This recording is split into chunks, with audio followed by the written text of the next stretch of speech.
Today we got Jeff Sweenor guest hosting with us. What's up, Jeff? What's up, guys? We're gonna dig into Builder 20 education. We're gonna talk about. I think you said it's your biggest and most detailed project. Am I quoting that correctly? Yep. That you're wrapping up, and just talk about growth mindset. I love what you said in the podcast that you focus on how do I make more money rather than how do I save more money. I think that a lot of people can appreciate that. Because by a lot of people, Nick means himself, because now he's in his head just justifying. No, but honestly, I will be honest. I've always felt that way, where it's like, oh, well, why don't you just not spend on this? I'm like, I don't want to not spend on this. I want to find more money so I can keep spending on it. Exactly. Yeah. You're justifying your behavior.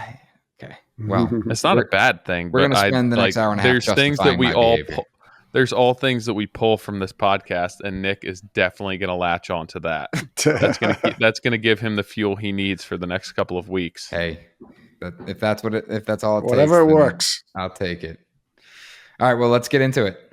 Well, before we get into it, guys, have you heard about the new retractable screen for Andersen, crafted to seamlessly blend with Andersen patio doors? This screen is more than just an accessory. It's a statement piece, elevating the outdoor experience with premium die-cast metal hardware and high-end weather retention performance, ensuring lasting performance year after year. And you can choose from 11 different colors to perfectly match your customer's aesthetic. These screens are compatible with doors manufactured from 1990. Fun fact, I was 2 to the present. 4. I was 2. I said I was 4. Oh, you were 4. They were correcting me. I'm like, I know how old I was. So if you're considering upgrading your space, it's never been easier. Just don't just settle for any screen. Impress with Andersen's retractable screen and redefine the outdoor living. Learn more at andersenwindows.com. Funny story. I think that's a product that everyone screen doors on sliders are just something that somebody needs to make more robust and nicer.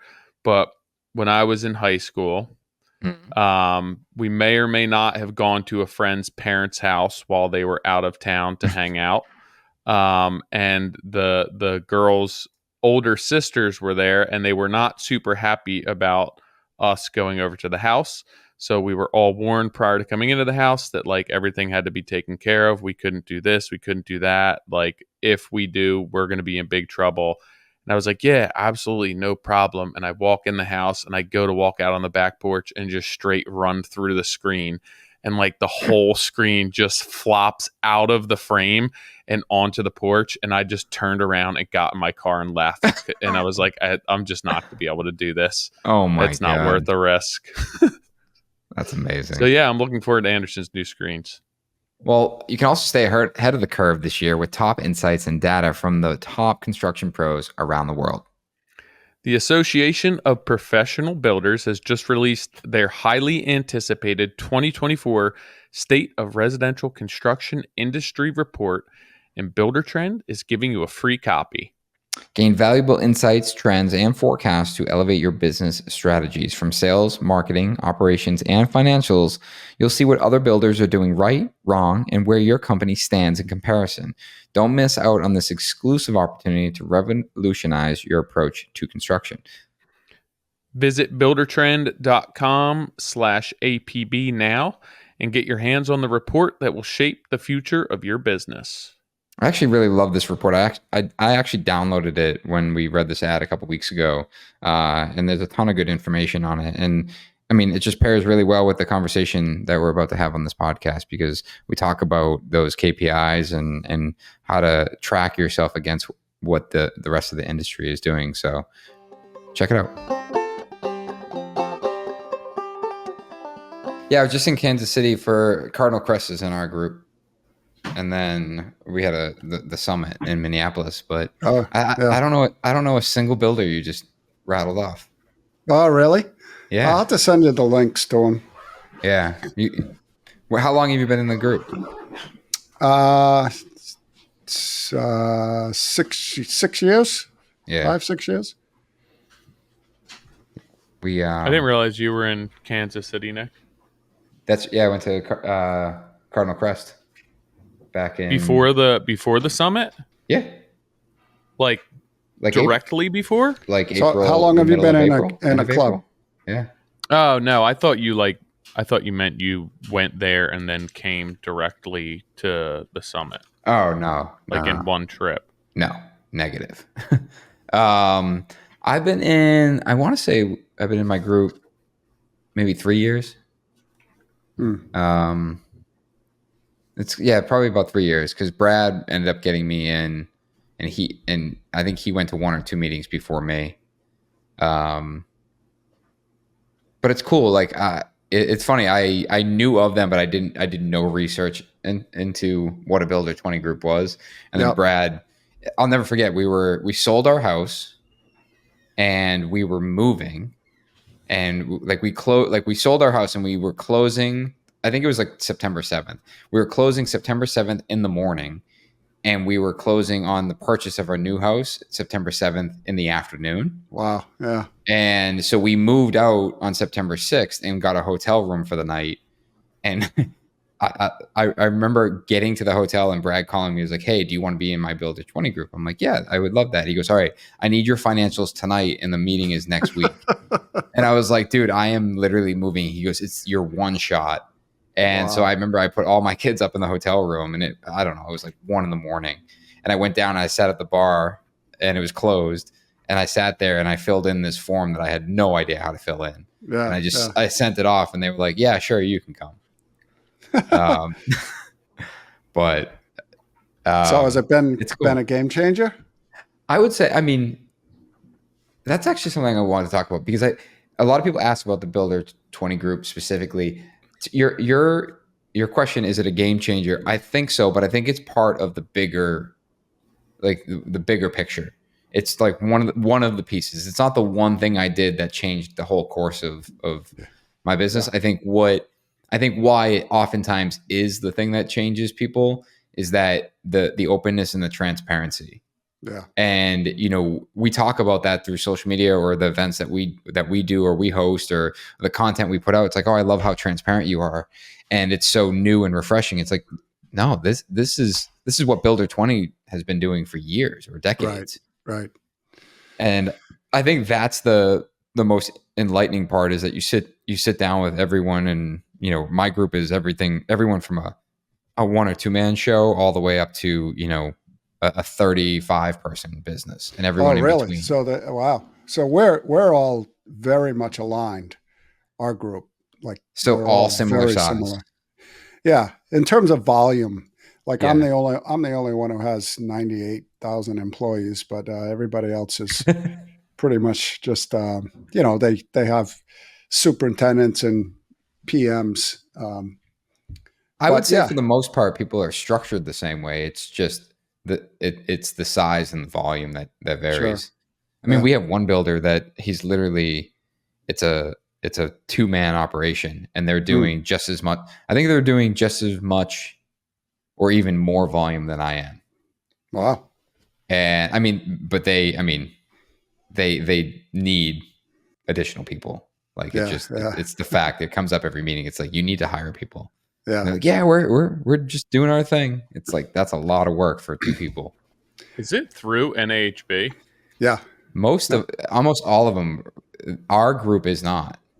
Oh, really? You guys defected? Yeah, apparently, I don't know the full story, but apparently we're group number 1 when NHB started it, and at some point we split off from NHB. Yeah. I don't know the full story, Yeah. but I know that we were the original group, which is the Hammers, and then at Oh, some yeah. point they separated. Yeah. Hammers or hammerheads? Hammers. Hammers. Yeah. It's like a secret club. It is. It really is, Tyler. I thought whenever, like, all the emails, it's like, "Hey, Hammers," and everyone addresses it. I thought it was just like a nickname. Yeah. And I only it was only last year I realized that it's the name of the group. That's the name of the group. Yeah, like you guys are the Doors and The Doors. Yeah. Yeah. Do you guys? hello? Do you do SWATs? Yeah, we swatted Brad last year, and they're swatting me this summer. Oh, nice. Nice. I think that is super insightful. Oh yeah, yeah. Have you been swatted? I've been swatted, and I've been on 3 SWATs, like the SWAT team, and it's I learn something every time, Yeah. both directions. Jeff, You for guys the sure you're allowed to talk about this stuff? Oh yeah. Well, no, I mean, at a high level like this, but I can't. it's like Fight So Club. I just learned what a SWAT was, I think, from Nick and Brad this weekend. But for Yeah. our listeners, what's a SWAT? So it's so that there's a team in the group. Usually, where we use 4 people, and they go out to the host about a week early and basically analyze the business. So we start a couple of weeks before, and we do surveys. We survey everybody in the company via email, and then so we get some background there, and then there's a whole bunch of documents that they produce. Then we go out to that site. We interview a whole bunch of people. It's a ton of work. It's like 3 intensive days, and then when we all get together as a group, then we do a presentation and we outline, strengths, weaknesses, opportunities, and threats, and it's always very enlightening for the, you don't know what you don't know, and you don't know what's going on. A lot of times you don't know what's going on in your company, and it takes a process like this to really uncover it. What did you learn? Like when you were swatted?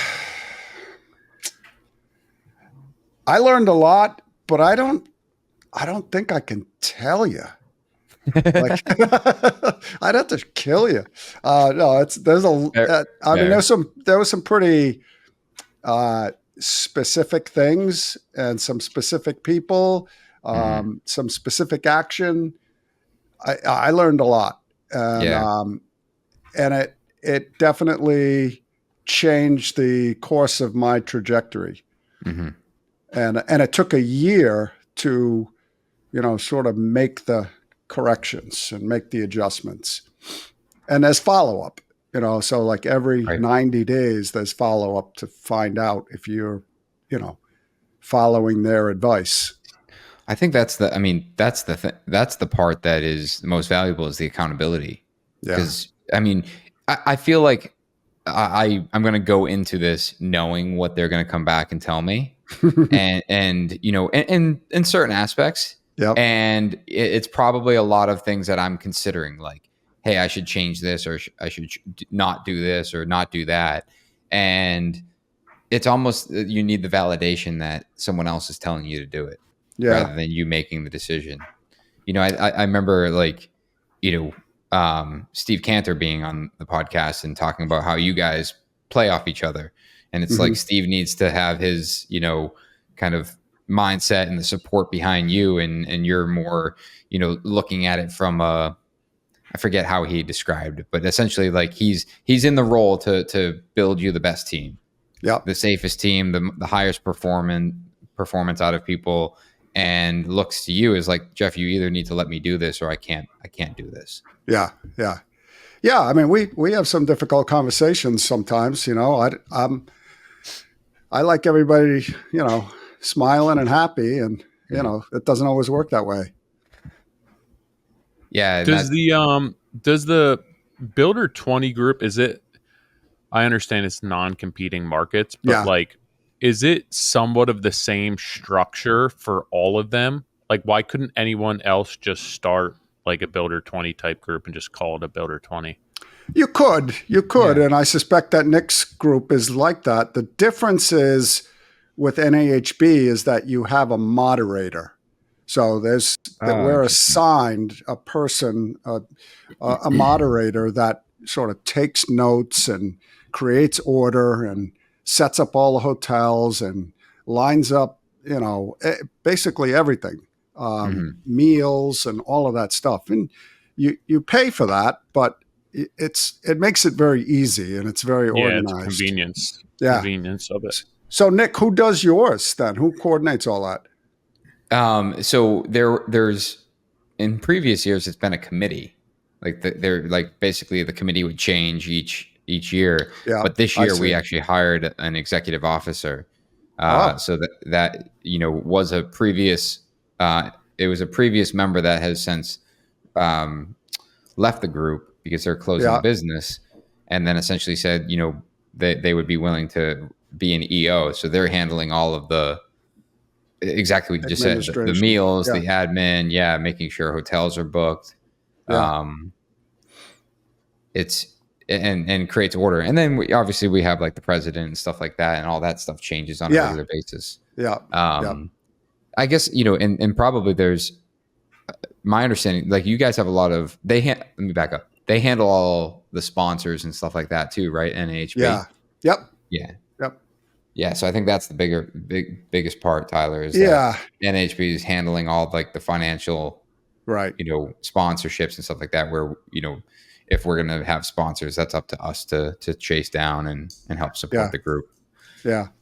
Yeah, and the sponsors I think they get 30 minutes to Yeah. present, and Andersen's one of them, so it's always Mm-hmm. interesting. Kohler Generator. Mm-hmm. I'm not sorry, not Kohler. Oh my God, someone's going to shoot me. Generac.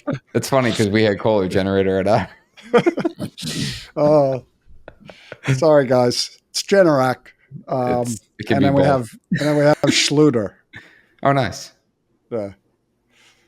So there's always something interesting. So always some new product. Oh, and then we have appliances too. We have the group that's Thermador and Bosch. Yep. I forget what So. group that is. I mean, Do you guys like worship Illuminati or anything? it sounds like we would, right? Secret handshakes. You know what? It's funny. We actually try to get another builder in our group, and he called me and he was like, "Can you explain to me what I'm getting into here?" And I was like, and so I just explained. And he goes, "It sounds like I'm joining a cult." Yeah. Kind of. I'm like, I guess I could see how that could come off that way, but no, it's not. And he's like, "Yeah, I'm good. I'm gonna." You guys all wear the same sneakers. I mean, the friendship you develop is amazing. These are some of my closest friends that we only see each other a couple times a year, but we talk a lot. There's a lot of side conversations. There's a lot of little breakout groups. Different topics we get together on. If somebody's somebody's super strong on Buildertrend and another group isn't, they collaborate. I mean, we collaborate on anything. Yeah. I could call any one of them in a minute and get anything I needed. They would share anything that they do in their company. How long have they been doing this? I think since the We 90s. should get NHP to sponsor this podcast. You should. Yeah. Yeah, I would say. So is there like a set limit on how many? Obviously, there's geographic constraints, but is there like a set limit of Builder 20 groups, and they're not gonna grow from there? No, they keep adding. So it's limited to 20 members per club, which That makes sense. we only have 13. We have 12. What? We only have 12 or 13. Why are you so low? Because we like it low. Like we take a really deep dive into each company, and if you had 20, you couldn't get to that level. You couldn't dig in as much as we dig in. Yeah, it is. That is the one. If I will call it a complaint, is that there's not enough time. Yeah. When you're in person, it's everyone goes around and gives their company updates, and we do it. You send it out prior to the meeting through like a document, but you have a very set amount of time to kind of update everyone as to where you are. And I find myself leaving there, and Brad's got me on this whole like voice memo, so he just sends he doesn't text anyone, he just sends voice notes. Yeah. And I had this was last year. I had a terrible day, and I was just dealing with something at work, and I sent it to my group via text. Yeah. And mind you, 19 out of the 20 of us have iPhones, so one guy is not getting my text message. But it was like it had to be an 8-minute clip. that I went on a full rant. I was in my truck, and just like you said, it's the moment I sent it, within 5 minutes, I had 6 phone calls. Yeah. And it was like, they were like, Nick, you're, this is ridiculous. Like, this is how you handle it. Fire this person, fire that one, move on, blah, blah, blah. And then it was like, I'd hang up and there would be another phone call. And I think that's the part that I enjoy the most, is that I'm full, like it's everything. Like, they see everything. They see all the financials. This is what I'm dealing with. Has anyone dealt with it? But what's interesting about our group is there's a lot of people either selling their company or passing it on to their kids. And they're structuring, like, they're doing it the right way, where there's the buyout. So that's actually really interesting to see unfold, because even from like a valuation, it's like, what was your company valued at? And you get these numbers, and it's like, some guys are high, some guys are low. Right. So are they hiring appraisers? Yeah. In some cases, yeah. Yeah, we're going through the same thing. It's funny that you say that. There's probably 4 companies that are all going through either family, transfer, or partners, and a lot of transition. So yeah, you're right. It's super interesting to understand how that all works. And so who's limiting your group, Jeff, to the smaller number of members? Is it you guys internally? Yeah. Ironically, I'm on the membership committee. So I just assume not do any work. So I just don't look for anybody. Is it like the cost of Builder 20 is the cost regardless of whether you have 2 people in it or 20 people in it, or is just each member? Yeah. So wouldn't NHB want you guys to fill that Builder 20 up? No, I think that what happens is, like, the hotel room, the venue that the boardroom that you have to get, it's, instead of divided by 20 members, it's divided by 13. So it's a little bit more money per member, but we like it because, again, we get much deeper into each person's company.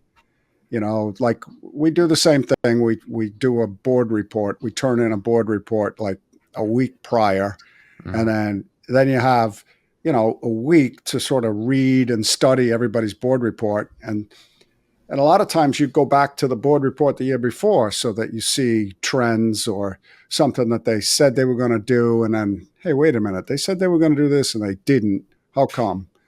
And so you make a whole bunch of questions, and then when you're in the meeting, each company gets like 40 minutes to present. We get 10. So there's the difference. So what I find interesting, and it was somewhat cemented this past weekend when I was at the Coalition Summit, is that there's so many similarities between small businesses and big businesses, lump sum, cost plus. Like, so many of the strategies and the principles are the same, and then you're tailoring them to your customer base, your market. Do you find that to be the case? Because with this group and so many different business structures, it's like, what's our metric, our standard, our like benchmark to be making like basically gauging the health and wellness of these businesses? Do you find that, like, a lot of these different business sizes, shapes, colors, that a lot of the principles do transcend from one business to another? Yeah, I would say, a lot of it's geographic, but, generally speaking, we're always comparing sort of the key performance indicators, like gross margin and net profit and expense ratio. There's a lot of those things that we're comparing to. And, there's always a high performer, and we rank each other in all these categories. And so you don't want to be at the bottom. Like, when I first started, I was at the bottom of every category. I remember in the second meeting, maybe, I said, God, all these years, I thought margin was the reveal around the door. So, without getting into too much, can you share with us what like changes you implemented that helped? Because like I look at it and I would say that this is probably somewhat of a standard, but the smaller companies are going to have higher profit margins than the bigger companies because overhead, volume, inefficiencies, and everything else. Like, what did you change within your business to help you increase those margins? Well, yeah, great question. So first thing is that you have to know what to measure. We got rid of Jerry. He was terrible. He was charging us he was costing us way too much money. Yeah, so you have to, first thing you have to do is know what to measure. Like you can't improve what you don't measure. And you can't improve what you don't make a target. So it was understanding what those key metrics are. You know, a lot of them for us, a lot of information for us is time, is labor. But it's, you know, it's markup, it's gross margin. It's all right. How do we improve on that? And then expense, trying to keep your expenses, budgeting, all of those things all improved just by leaning into them. And I don't know that I have anything super specific, but like I would just take something that was a little erratic. You know, why isn't gross profit consistent from one month to the next? And then, you know, you lean into that and you say, well, that's because, you know, this job, we were way over budget for this category. We ended up giving some back. Or, you know, we ended up eating a bunch of material that we weren't necessarily supposed to have, but we couldn't return it. But, you know, little things like that. So then it's just, you know, unraveling those little categories to say, how can we get that number more consistent? And then we finally got consistent. And then, you know, we were able to say, if we tweak our rates just a little bit, we can see it grow. Yeah, I just had that conversation with Nick. Maybe somebody else was there. I forget. Maybe it was it happened recently. Where I often find that like figuring out your rates is the easy part, and I like you can change your rate some, but I oftentimes don't think that that's going to affect your bottom line as much as capturing your hours and understanding like your budget and how to allocate time to a budget and manage that. Like that's a lot of times like changing your rate is not going to help you when you're shorting yourself on hours for a project. It will to a certain extent, but like it's so important to understand your timeline and your budget and the labor and the costs going into that project rather than like, well, I just need to charge this much more for these employees. Obviously, that's going to play a part in it, but I think that so much of it, which people don't understand, it's like you have to understand how much time is supposed to go into this project. Yeah. I mean, you know, for us, our goal is to make sure that everybody's billable, right? So we have 70 people that are billable, and so we try to look at hours, making sure that they're all working, you know, the number of hours that they're supposed to. And, you know, you take 52 weeks, you knock 2 off for holiday, you knock 2 more off for vacation, you knock 2 more off for weather delay and you know, sickness or something. Now you're down to 45 weeks or 46 weeks. So that capturing all of those hours, you want to try to get 2,000 hours out of any one person. And, you know, so that, to your point, making sure we're logging those hours. And then also, you know, what's the rate of that person? What's the billable rate of that person? So, you know, then you got to extract the benefit costs and all of that stuff out of that equation to get what your true cost is. Yeah, it's I think it's interesting to see that, and there are the two different sides of it where it's like you have the labor burden and like the mathematical aspect of what's my overhead, what are our percentages, but then also actually just capturing and logging those hours and correctly budgeting those hours so that you're not over investing in projects, which without one or the other, your company is definitely going to struggle. Yeah. Yeah. And if you take your eye off the ball, on a week, it can be significant. So For you, not for me. For me, that's easy. Yeah, that's easy. Yeah. Like was obviously the stakes are higher with as many employees you have. How many employees do you guys have now? 72, 73, somewhere in there. That's So crazy. those numbers can get really big really quickly. Was it easier to understand your numbers when you were smaller, say like a third of that? Was it more transparent? Was it easier to see like where we're missing the mark, where we're hitting the mark? I wouldn't say it was all that. I guess it was easier because the numbers were smaller. It was certainly It's probably easier. just less stressful. So you're Yeah, probably like, yeah. oh, whatever. Right. Like if you have a snow day, like it's like, oh my God, that just cost, 20 grand to have people sit home. It's all those little, little things that can add up. Like when we have a company meeting, it's it's crazy expensive. I have one person on the job and I'm like taking a phone call or a meeting and they're standing there and it drives me insane. Yeah. And then like I'll even see people, I'm not going to mention names, but like people on Instagram and they're filming a job site walkthrough and there's a dozen people just sitting there talking. And I'm like, are you kidding me? I would not be able to handle that, where I'm just like, I'm supposed to be making money here. There's supposed to be work put in place.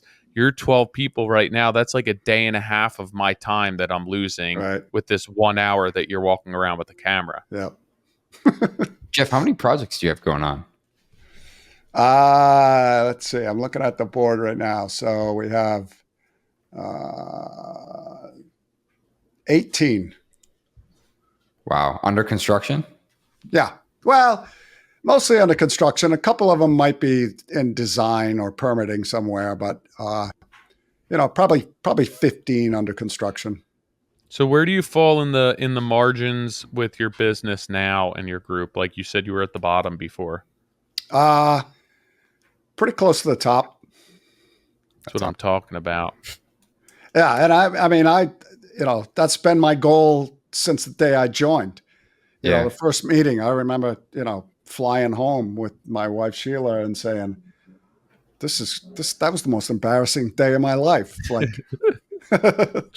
and so it's now, the accountability, and it's like you said, like when you pay attention to the metric, and you just focus on that, you force yourself to fix it. Yeah. It's like, also just go ahead. Sorry. No, it's just, I mean, when you constantly ignore it and you're trying to just put stuff in place, it's like you have no idea what's working, and it sounds so elementary, but I think a lot of people, myself included, I go through times where it's like, I'm just going to ignore that. And I have to just get work done. It's like, I can't, it's like, then I try to go back. It's like when you ignore your bank account, it's like, you're not looking at it. And then you log in. It's like, where's all my money? What the hell happened? Yeah. What the hell happened? It is like, I was just on a call with somebody today. We were discussing margins and what their sales were and what they netted. And he's like, it's kind of embarrassing to say that. And I understand that, but at the same time, it takes you recognizing that to be able to implement any change. And like, it takes you actually acknowledging that to somebody else to be like, oh crap. Because if you just hold that inside and nobody else knows that, as soon as you start telling people, like, you are accountable to that, because it's like, holy shit. Okay. Now they know. Now I have to make a change. Like, I'm fully aware that number's not enough. And that to me is like the first step, because now it's like, why is it only that much? And where's it wrong? Where are the numbers wrong? What aren't you capturing? Is it your market that's not bearing that? Is your overhead too high? Are you not charging enough? Are you not capturing your hours? Now you can start to dissect that and see, like, where are we actually not hitting the mark?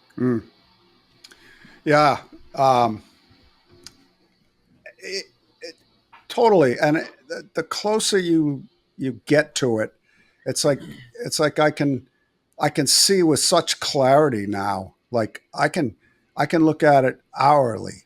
You know, I mean, I feel like I have a submarine gauge in front of me, Yeah. and I have such good control over it. And that wasn't the case 10 years ago. 10 years ago, it was like, I don't know, just keep working, right? Try to do a good job and keep happy clients and hope that there's something there that sticks. And now I feel like I can't go back. There's no way to go back because it's all measurable. It's all there.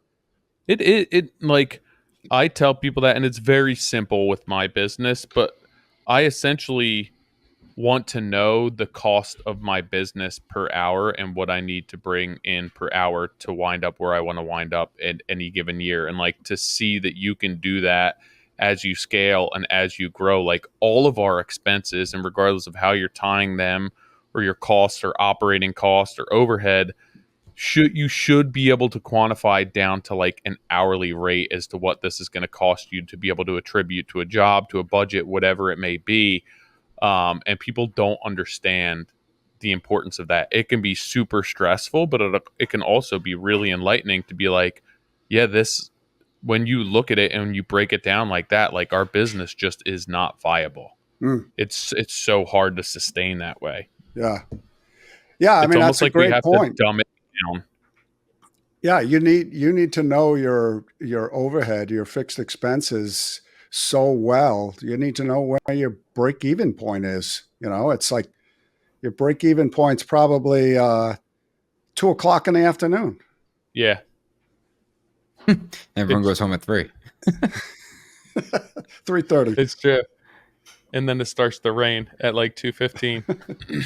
Jeff, one of the things I think that is also interesting, especially with NAHB, is that they use this data. That's how they're building these reports too, Oh, where so you can look up the NAHB standard. It's like, what is, what are most home builders spending on advertising costs? Yep. And according to NAHB, it's 3% or whatever it is. Yep. And that I think is super interesting because we'll bring that up and just chat about, basically we'll do a comparison very similar to what you said, a comparison across the board, and then have, what NAHB says should be your average. Right.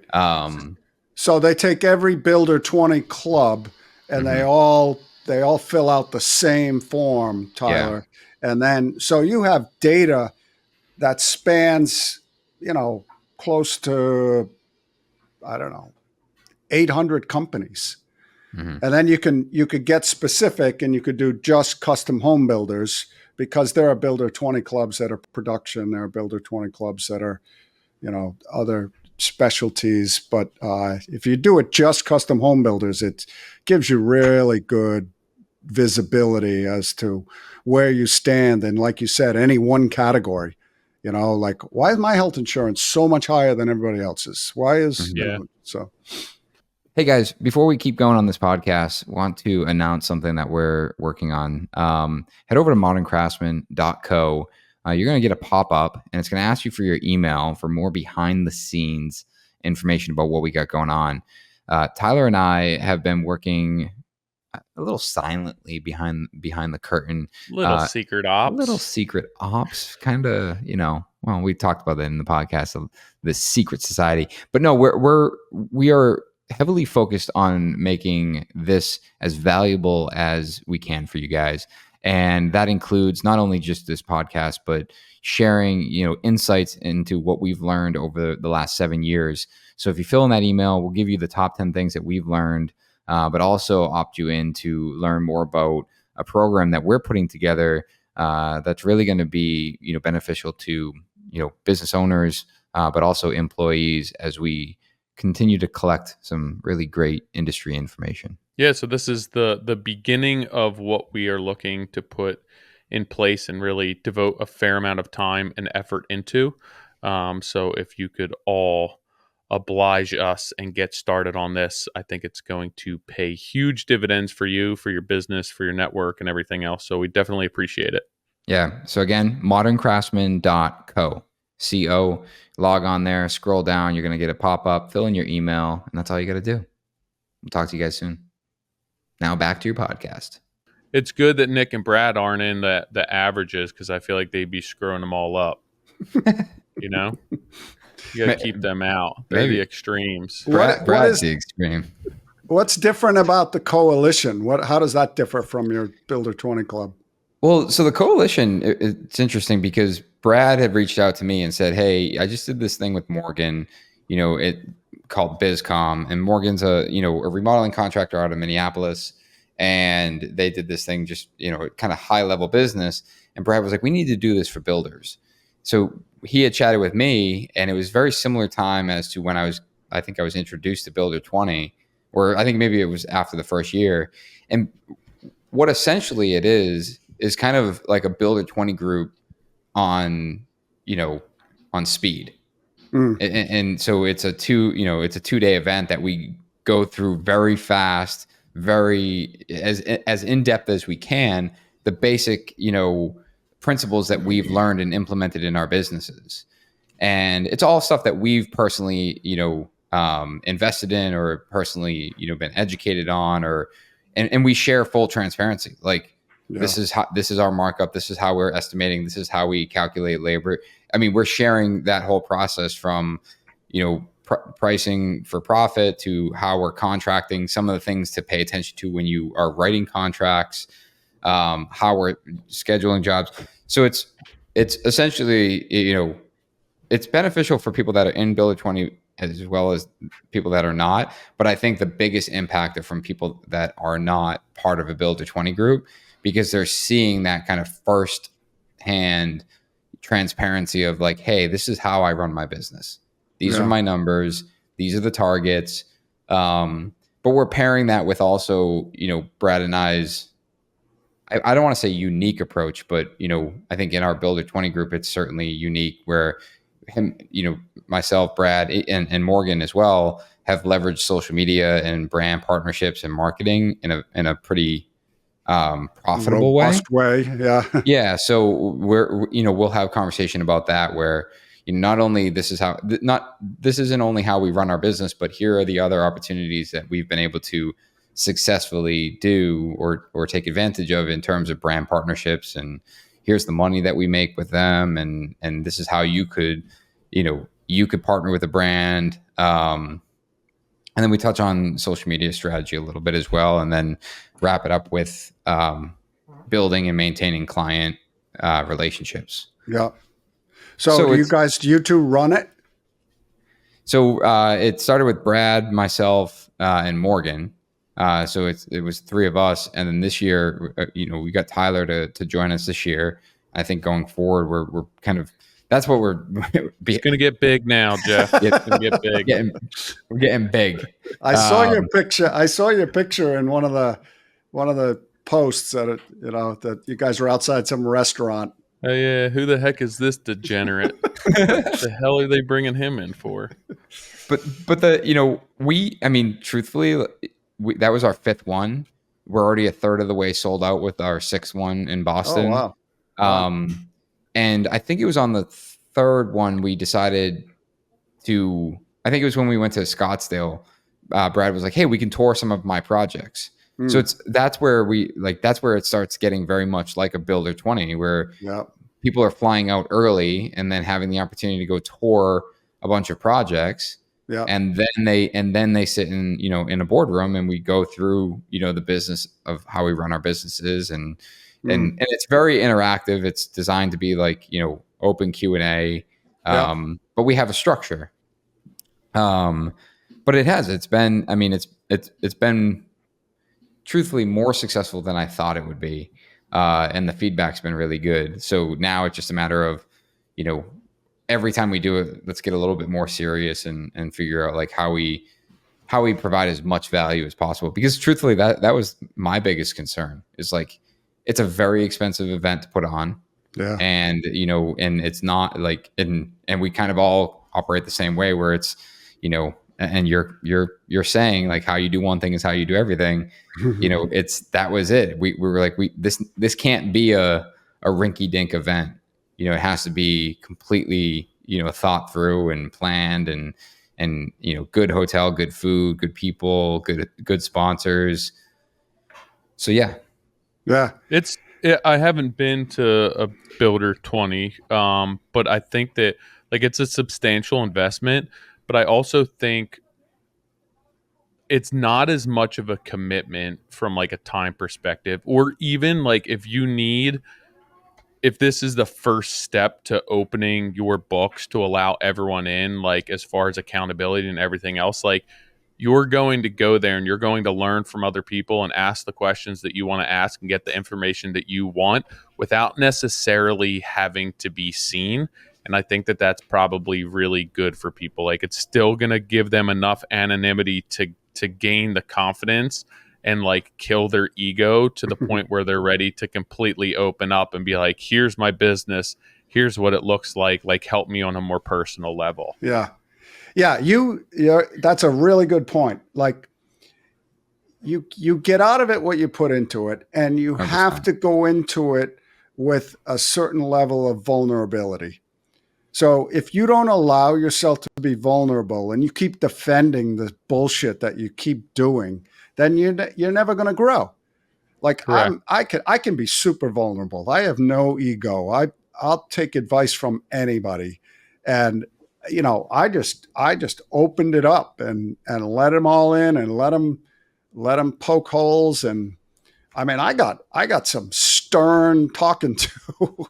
it was it was some hard 30-minute sitting there getting pummeled. And I remember one of the guys in our club, he's from Australia. And so he's talking to me in that Australian accent. And, I'll never forget it. He said, you've got too many distractions.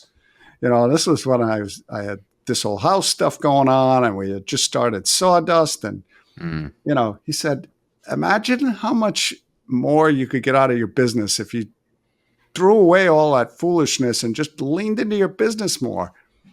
And Nick, I want to say the same thing to you.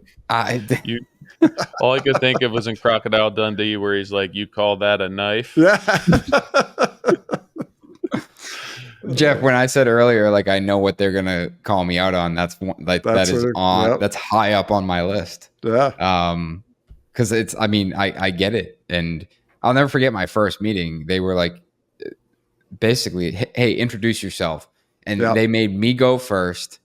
And it was me and Cardinal Crest being, basically audited. We both got invited to be audited the first time together. Yeah. So they were like, Nick, why don't you give us an update? And I was like, I barely read the paperwork. So I talked for, I don't know, 2 minutes, if that. So for 8 minutes, they drilled into me. Oh. And I'll never forget, Cardinal Crest talked for a full 8 minutes, and then they were like, sorry, the timer was up. Yeah, and they were like, sorry, time's up. And after, I was like, Adam and Joe, like, he goes, dude, we set a timer when you started talking to know how long we had to talk for, so they didn't ask us questions. And I laughed. And I mean, but every time it's, I go in there. I mean, I can get a little cocky when I talk, but it's usually in good fun. But it's like I'm every time I present, I get humbled, and someone's like, exactly, you have too many distractions, or you're crazy for doing this, or you're crazy for doing that. And I appreciate it, because sometimes, I mean, maybe they're probably right, and it doesn't necessarily mean I have to or will change, but right. It's good to know that people are looking at it and feeling comfortable enough to call me out on my shit. Right. Yeah, it's like all of your strengths within your business are going to land and sell the jobs for you, and it's those weaknesses that you have to like ask for help. And I feel that those are what's going to actually propel and grow your company. And people don't understand how important it is. Like you can ride your strengths to sell the work, to market yourself, and to get the customers that you want. But then if you want to actually be successful, you have to work on all your weaknesses. Yeah. So when we were a quick, not too far back, but we were talking about numbers and realizing and capturing costs and everything else. I've found, speaking to a lot of people, that once they understand the true cost of them being in business and what they need to make to survive and be a profitable business, that now that number is typically higher than what they were charging before. So assuming that your business being from low profit margin to a higher profit margin and just being a healthier business now, did that affect your price point or the price point in which you were selling work? Because I see it like with my customers and the people I speak with, it's smaller companies. So it's like, okay, if you find out what you want to make and what your overhead is, and at that point you get a number and it's higher than your number before, there's a few things you can do. Like, will your market support the inflated numbers? Do you have to possibly like bring that number down a little bit and find middle ground? Do you need to find a new market? What do you have to do? Do you have to reduce your overhead? Like, there's a ton of options to be able to sell at that prior higher price point. But what did you have to do to continue the pipeline and grow your business when you realized that like your profit margin wasn't where it needed to be?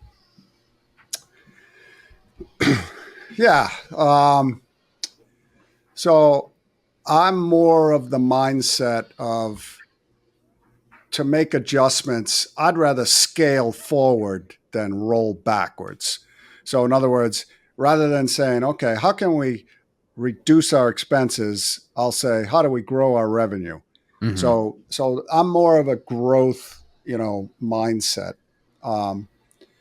Secondly, you have to always have so this is why your marketing budget needs to always be strong. You always need to be marketing your business to position yourself to be at the top of whatever your market is. Mhm. And in our market, it's the very top. Like, I want to be at the very top. And there's fewer players there, but they're often very good players at that high level. So you have to have your marketing positioned so that you're you're you're supporting your own interest. You're validating your own value in the industry.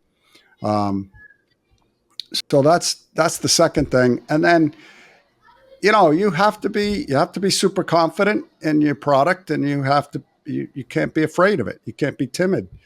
And I'll tell people a lot. I'll say, we're going to be the most expensive.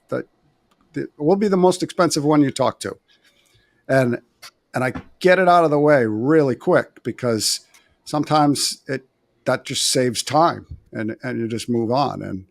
And most of the time, it's, well, if the value is there, I'm okay with that. It's So also a much different conversation when you understand your market and understand your numbers to be confident that you're going to be higher than when you just have no clue why you're higher. yeah, Because like I yeah, look back at when I first started my business, and like my biggest fear was being expensive, and then people like throwing my name around that I was too expensive, right, because then you're not going to land the work. But then like once you understand what your numbers are, what your market is, where you fall in that market, and what it costs you to do business, I find that you are so much more confident selling that premium product because you have all the information you need to back that. yeah. Yeah, yeah. And if somebody says to me, "Oh, that's crazy, you're way too expensive," I got my easy rebuttal is that, dude, we did $30 million in high-end custom residential business last year. But those people didn't think we were too expensive. Yeah. Mhm. Absolutely. So you feel that it was more so that you just needed to market yourself to a different customer or a different type of job to make the transition with your business? Yeah, each time, I refer to the ladder. I climbed on the next rung on the ladder. We're getting to a higher level of quality product, and so therefore the value goes up with it. And sometimes you have to compromise on price to get yourself to that next rung, so that someone will take a shot on you with you, and then once you get to that level, then you can ratchet up your pricing. If you try to ratchet your pricing before you get to that level, you're going to fail. You need to get to that level first, and then when you get a few of those under your belt, then you can true up your pricing.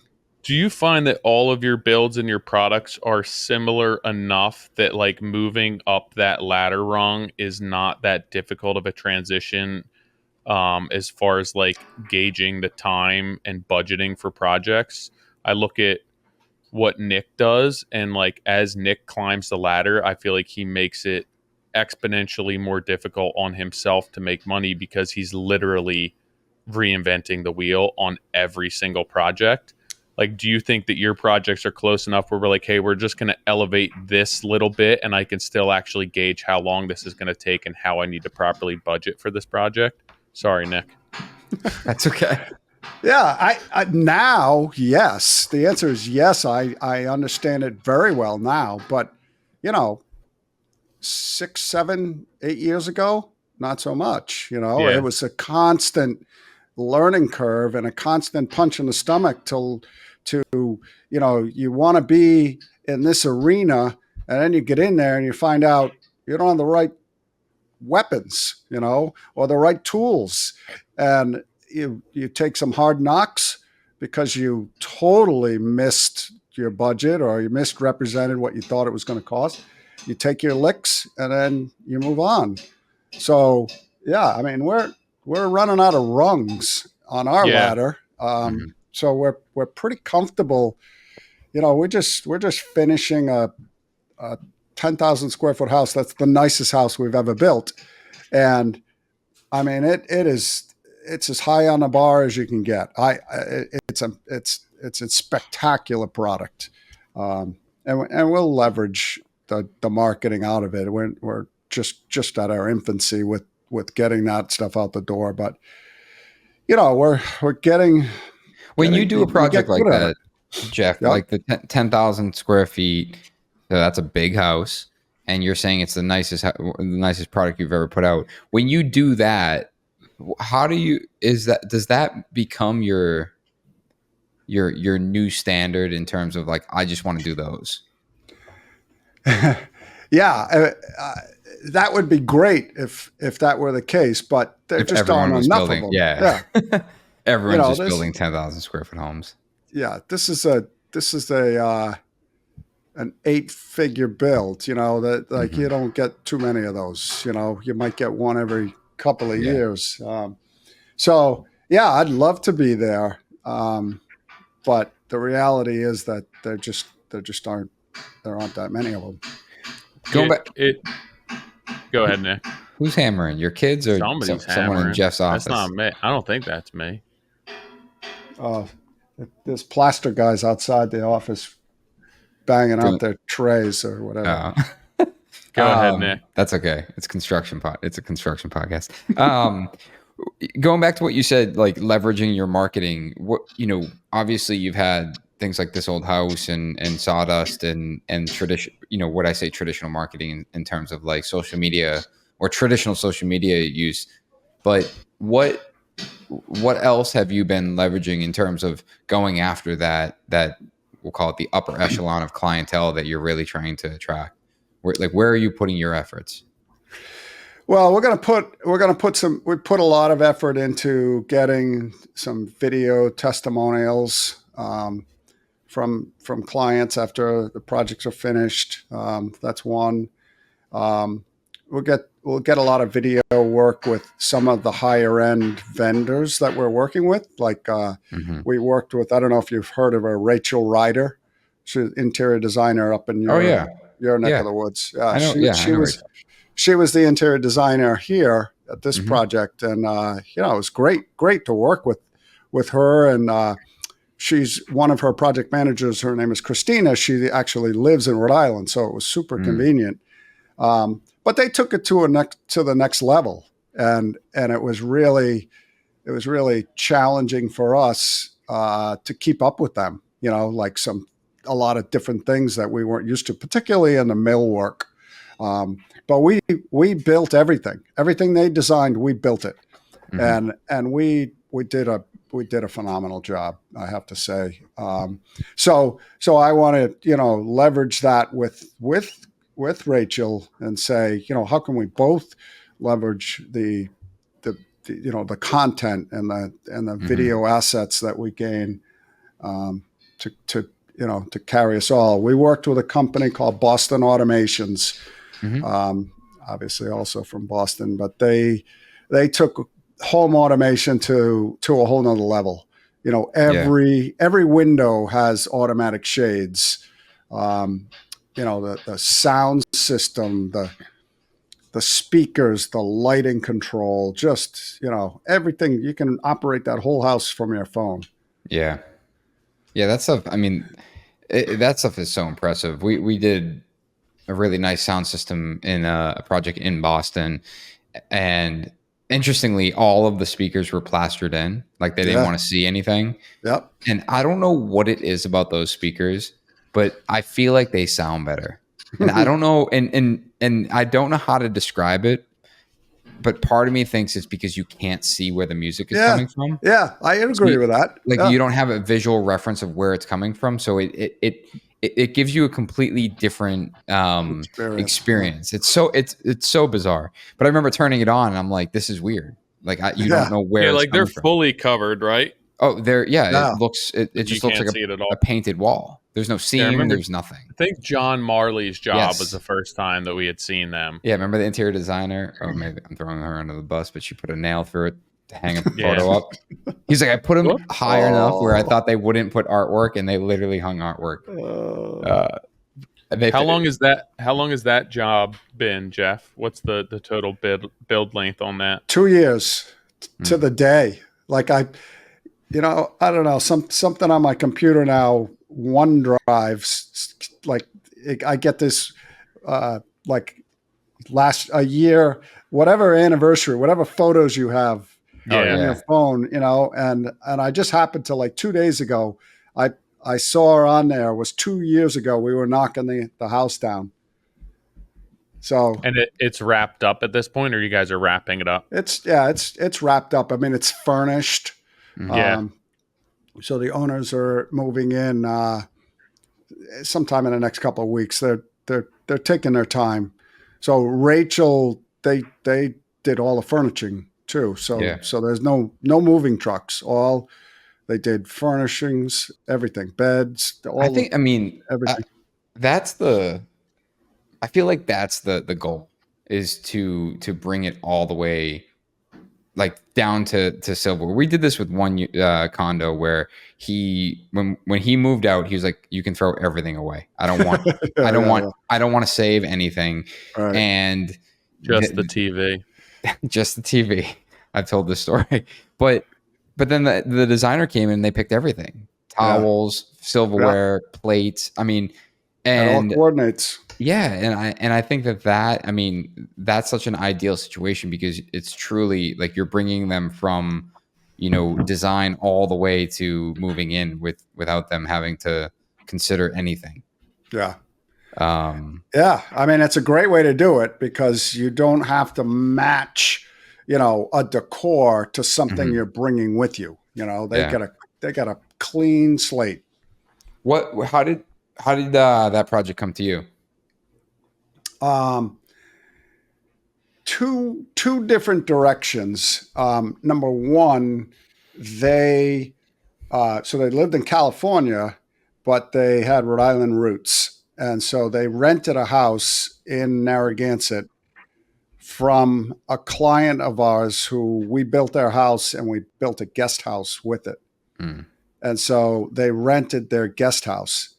And this particular client was extremely particular, and the client and the new clients, my new people here, said, "Oh my God, if Jeff can build for this guy, he must be the guy." So that was one way, and then the other way was the land. When the land got marketed, I dove into it to learn everything I could about the property so that I knew the setbacks. I knew the in this case, we have a CRMC, a coastal jurisdiction on it. And Mhm. so I just really learned everything there was to know about the land so that Mhm. I was well versed when a potential client did come along. And so then those two forces sort of collided.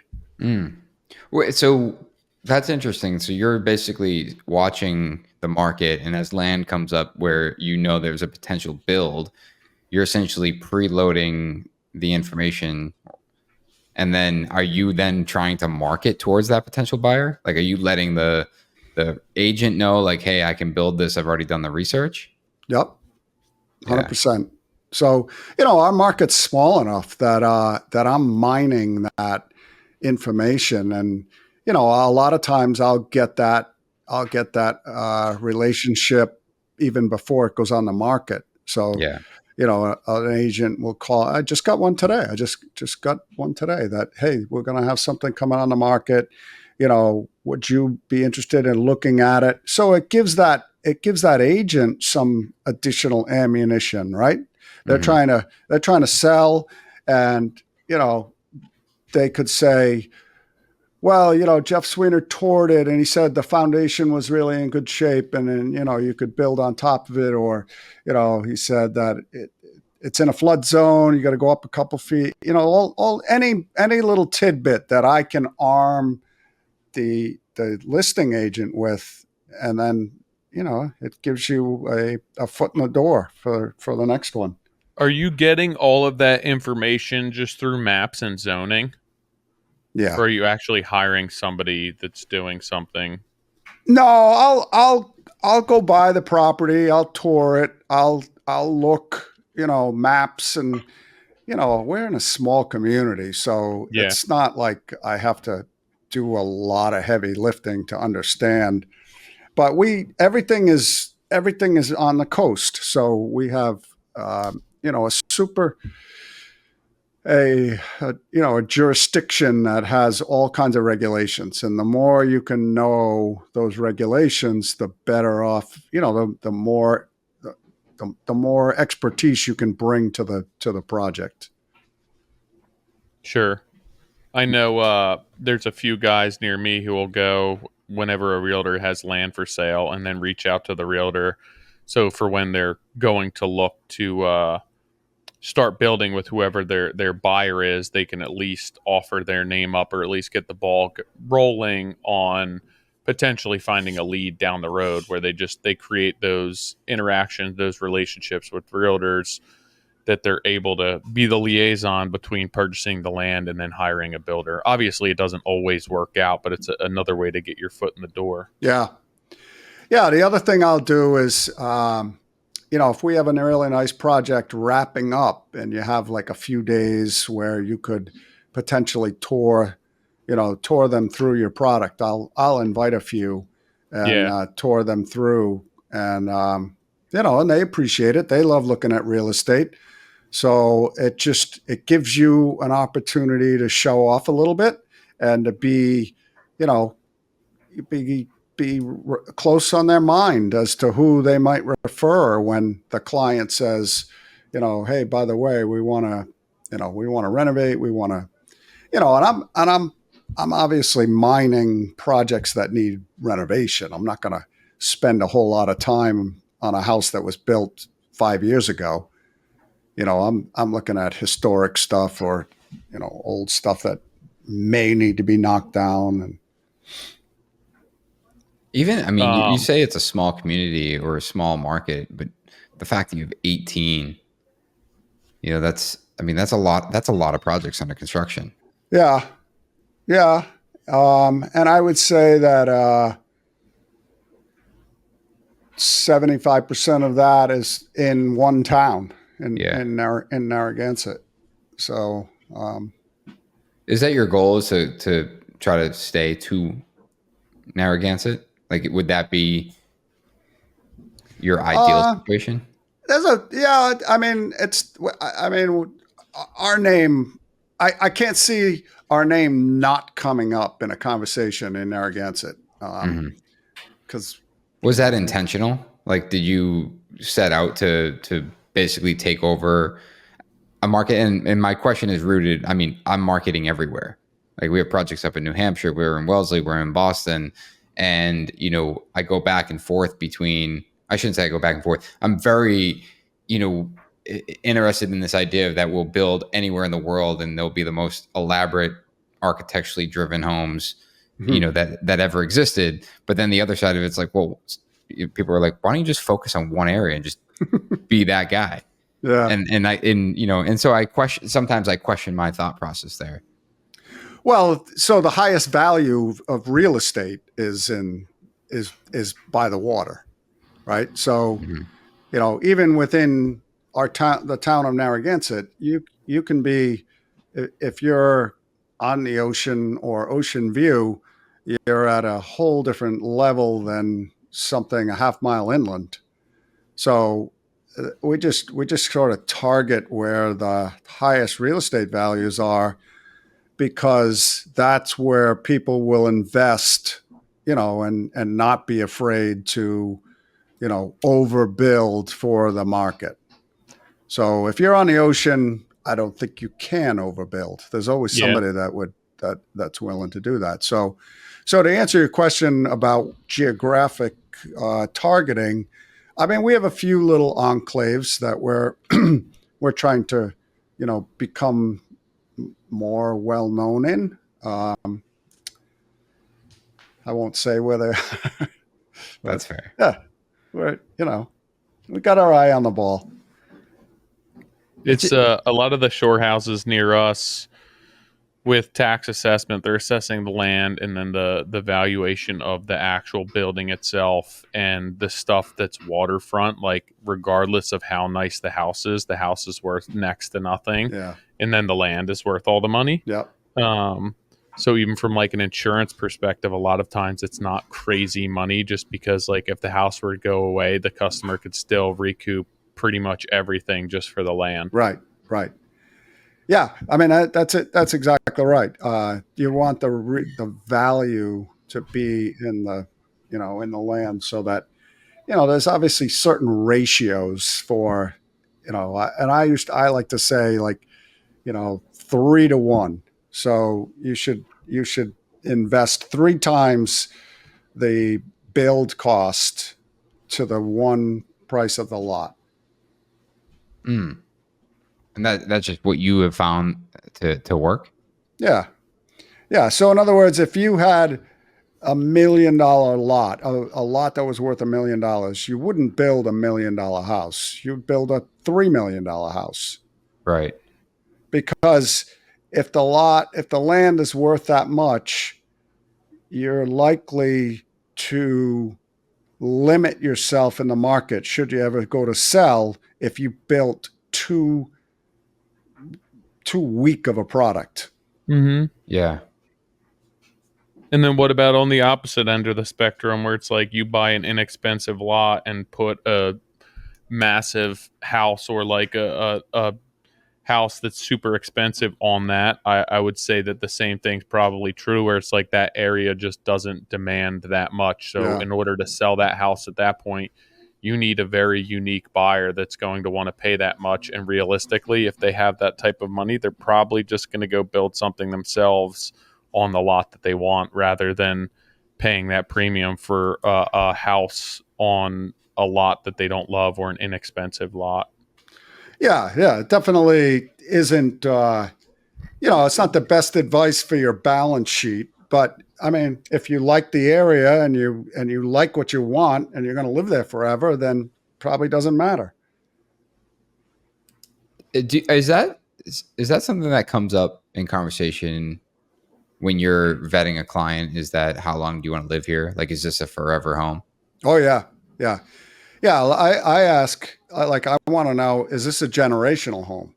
Because a lot of times it's a generational home, and when it's because I want to say, look, we're building to last 100+ years. Like, we're not just meeting the code. where the life of a house is 40 or 50 years. We're going well above, and we want to see, like, in 100 years, I want people looking back and looking at our stuff as like historic, like we want to meet that. So that's always a good question to ask. Is this a generational home? Because if it is, they're more interested in that and building at that level. Right? Versus, well, we're going to be here for 5 years, then we're going to move on. Well, maybe it's not worth the investment. I just figured out pretty much how easy it is to budget for all of your projects when somebody gets a hold of you.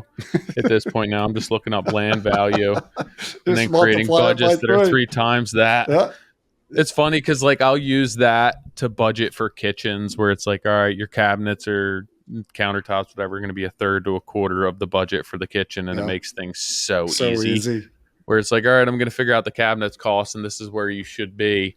And like, if that's your system and that's what you build and it aligns, like, it's so easy to do that and guarantee that you're going to be able to build what you want to build on that lot based on what your company does. I mean, that goes back to what you said earlier, Jeff. It's like what you measure. And I think about, I was talking to Ken about this in the millwork side, and he spends a lot of time pricing work, and I'm constantly looking for, faster ways to get to, just at least a budget number. Yeah. And, I basically went backwards and took a bunch of projects and divided it all different ways. It's like, all right, well, let's look at it linear foot wise. It's like, okay, linear foot, we're averaging $1,200, $1,500 a linear foot. Yeah. All right, well, let's now divide it by the square footage of finished surfaces, meaning end panels. And so I kept dividing it all these different ways and realized that, certain metrics would give me a higher budget and others would give me a lower budget. And then I was just like, all right, let's just use that as our low high. And we know we're going to fall somewhere within that.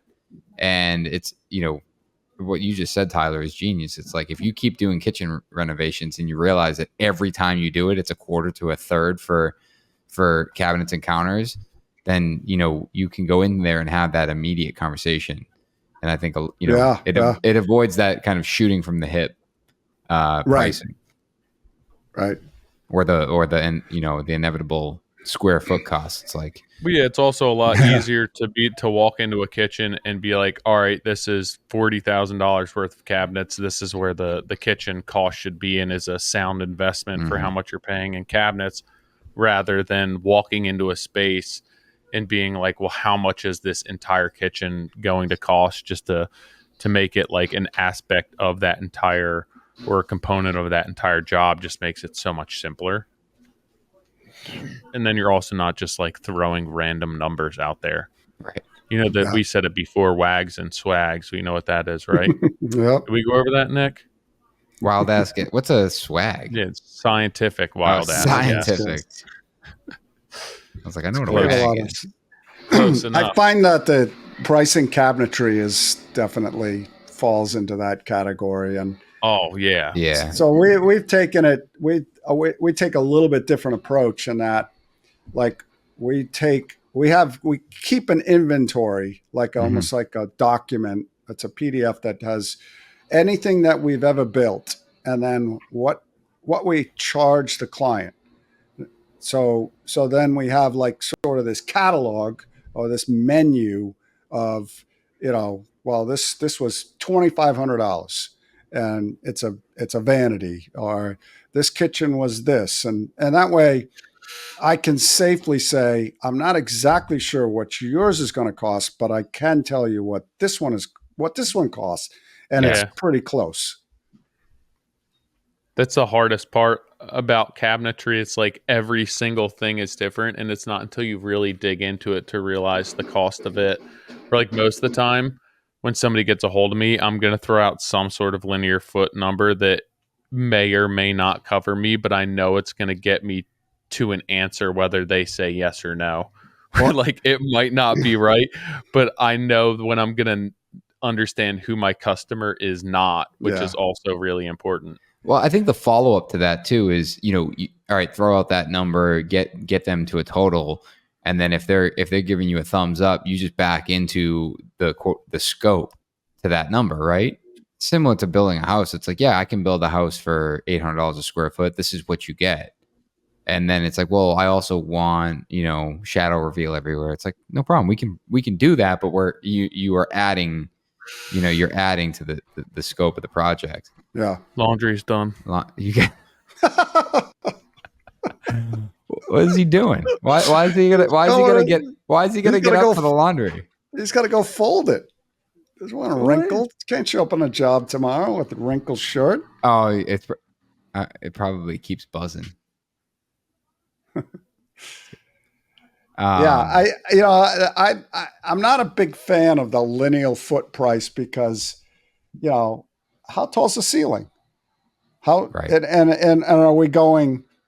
Do we have uppers that are 36 or do we have uppers that, go all the way up? Do we have uppers that drop right down onto the counter?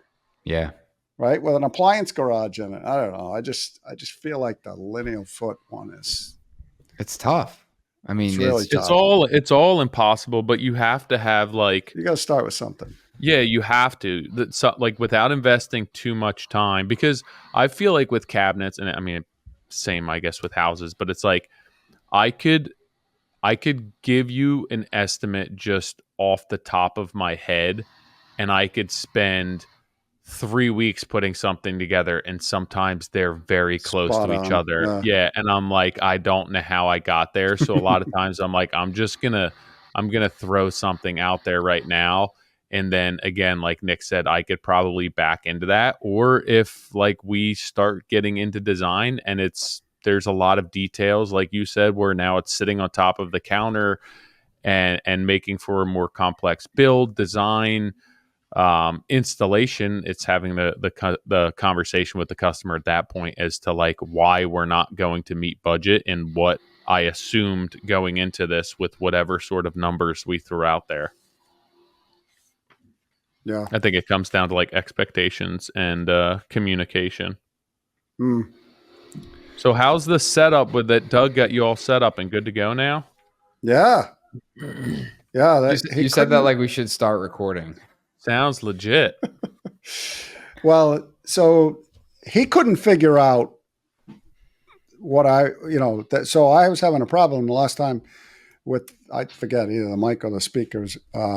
And he couldn't figure it out either, but he found a workaround. So he ended up plugging the microphone. No, he ended up plugging the headphones directly into the computer and not into the mic. But whatever, it works. Yeah. Jeff, it's funny because our listeners didn't realize coming into this that like I went to sign on and my video just stopped working after 3 years of doing the podcast while Doug was on here. But it's literally every time we try and hop on and have a podcast that something goes awry. Right. Well, it's funny, Tyler. We were on a call this morning, and your camera kept clicking in and out. I'm like, oh, that's weird. And I almost said something to Doug, and I was like, it'll be fine for the podcast. And when you logged on, Doug was like, he immediately saw whatever the logo is and was like, you got to be kidding me. Yeah, so there's like two options when I go to do my camera, and they're both pretty much the same thing, but one runs through like Elgato, which is the control for the camera, and then one is the camera itself. So whenever it goes through the control for the camera, it glitches like that. And I noticed it was doing it on the call this morning, and if you saw, I like switched out for a second. I was like, I can't get it on CamLink. So when I went to sign on, that was what the issue was. And then it's like, yeah, you have to update your this, that, and the other thing, which apparently I didn't have to, but I don't do well with this stuff either, Jeff. Don't feel badly. Jeff, I have one more question for you. When you think about marketing, especially 17 people, 18 projects going on, what's the balance between, or where are you at in the process in terms of how much work you're doing to quote unquote feed the 70 person machine versus only doing work that is like your ideal client? Yeah. I would say that it's pretty balanced. I don't find myself having to take jobs that don't meet all of our criteria just to feed the beast, so to speak. Mm-hmm. We just had one just cancel. We had about a $7 million build that we were all permitted for, and the owners decided through something with their business that they wanted to scrap the project and sell the property. So, that was in our pipeline for 2024. Mm-hmm. So I'm now like just sort of mentally scrambling to say, okay, what are we doing here? What are we going to do? And it's not a panic. It's not a fire drill, but it's definitely something that I have to be cognizant of. Like, what can I move up in the pipeline that might have been further out, or and even since that's happened, it was like 2 weeks ago. We've already, we probably already have filled, I don't know, $2.5 million worth of stuff. So, I've grown accustomed to not panicking, and I like to have as close to zero reactivity as I can, and that nothing's gonna put me up here, nothing's gonna put me down here. Just equanimity. Is your reaction to that? I guess it goes back. You said it earlier, which I love, that mindset of, rather than how do I save money, how do I make more money? Is your reaction to that the same kind of mindset, is rather than how do I, I guess what I'm getting at is like, do you shrink your team, or do you go and find a project that fills that spot? And even if it's at the detriment of not being an ideal project, but at least you're bringing in the revenue to cover. Yeah, I would say probably the latter. I'm more apt to fill the hole than shrink the team. I mean, we're in the midst of an 8,000 square foot expansion of our building.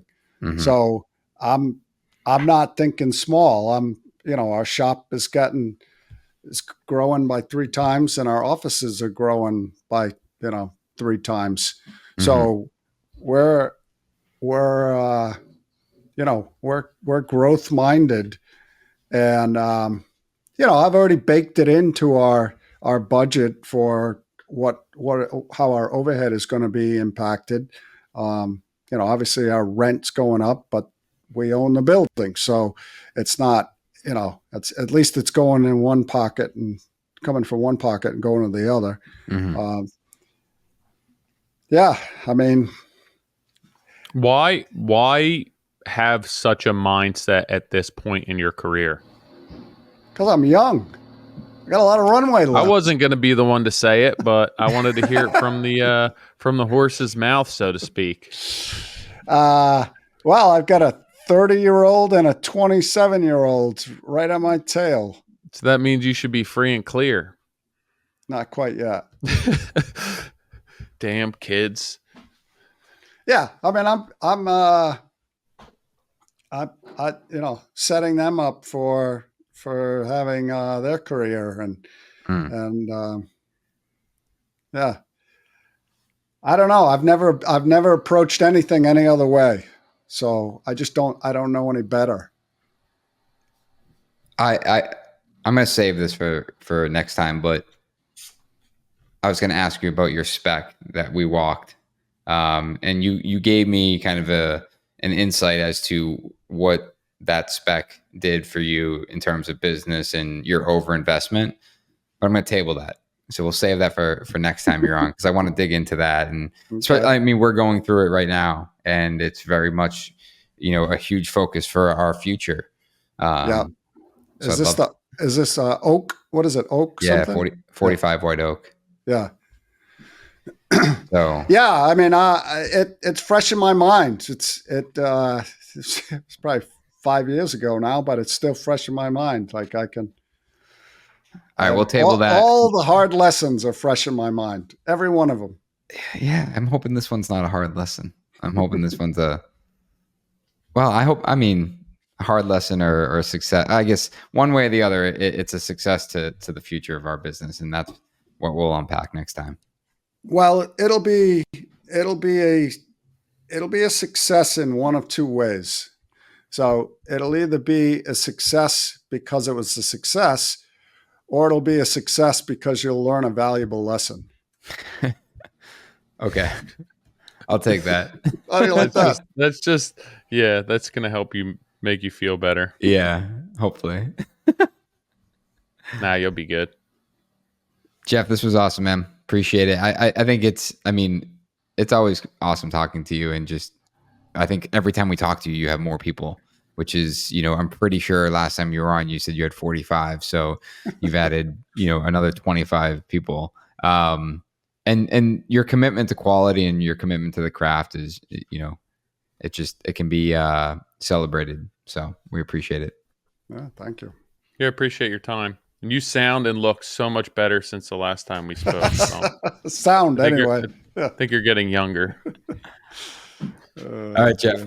We will chat with you soon, man. All right, guys. I appreciate your time. All right, we'll Cheers. see you.